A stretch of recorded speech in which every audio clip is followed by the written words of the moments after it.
Latest news updates కోసం ఇప్పుడే download చేసుకోండి media effects app. Welcome to media effects. Multiplex theatre రాకతో చిన్న సినిమా థియేటర్లు బోసిపోతున్నాయి. దీనికి తోడు ఓటీటీల ప్రభావం వీటిపై తీవ్రంగా పడింది. అంతేకాకుండా సరైన సినిమాలు రాకపోవడంతో థియేటర్లు ఖాళీగా దర్శనమిస్తున్నాయి. ఈ నేపథ్యంలో 2 వారాల థియేటర్లు బంద్కు పిలుపునిచ్చిన విషయం తెలిసింది.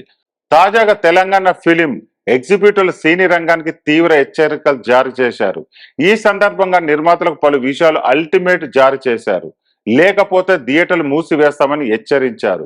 ఇతర రాష్ట్రాల కొనసాగుతున్న విధానాలు తెలుగు సినీ పరిశ్రమలో అమలు కావాలని డిమాండ్ చేశారు. సరైన సినిమాల విడుదల లేకపోవడం, ప్రేక్షకుల సంఖ్య తగ్గుతుండడంతో వరుసగా నష్టాలు పాలవుతుండడంతో సింగిల్ స్క్రీన్ థియేటర్ల యాజమాన్యాలు బంద్ ప్రకటించిన విషయం తెలిసిందే.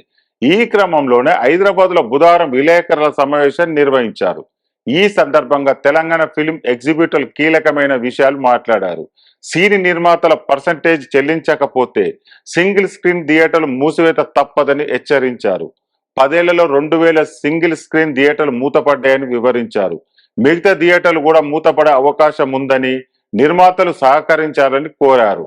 ఇతర రాష్ట్రాల తరహాలో నిర్మాతలు ఎగ్జిబిటర్లకు పర్సంటేజ్ ఇవ్వాలని తెలంగాణ ఫిలిం ఎగ్జిబిటర్లు ఈ సందర్భంగా డిమాండ్ చేశారు. అద్దె ప్రాతిపదికన సినిమాలు థియేటర్లో ప్రదర్శించలేమని స్పష్టం చేశారు.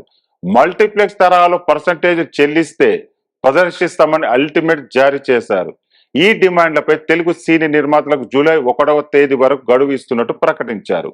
అయితే త్వరలోనే విడుదలవుతున్న భారీ సినిమాలు కల్కి 2898 ఏడి, పుష్ప 2, గేమ్ చేంజర్, భారతీయ 2 సినిమాలకు మాత్రం మినహాయింపు ఇస్తున్నట్టు వివరించారు. అవి కాకుండా మిగతా సినిమాలన్నీ మల్టీప్లెక్స్ తరాలో పర్సంటేజ్ విధానాన్ని ప్రదర్శిస్తామని తెలిపారు. ఇదే క్రమంలో మరో కీలక నిర్ణయాన్ని తెలంగాణ ఫిలిం ఎగ్జిబిటర్లు తీసుకున్నారు. ఇకపై బెనిఫిట్ షోలు, అదనపు షోలు ప్రదర్శించామని ప్రకటించారు. కొంతమంది డిస్ట్రిబ్యూటర్లు సినిమా వ్యాపారాన్ని జూదంగా మార్చారని ఆగ్రహం వ్యక్తం చేశారు. దీని నివారణ కోసం బెనిఫిట్ షోలు, అదనపు షోలు ఇకపై ప్రదర్శించమని సంచలన నిర్ణయం తీసుకున్నారు.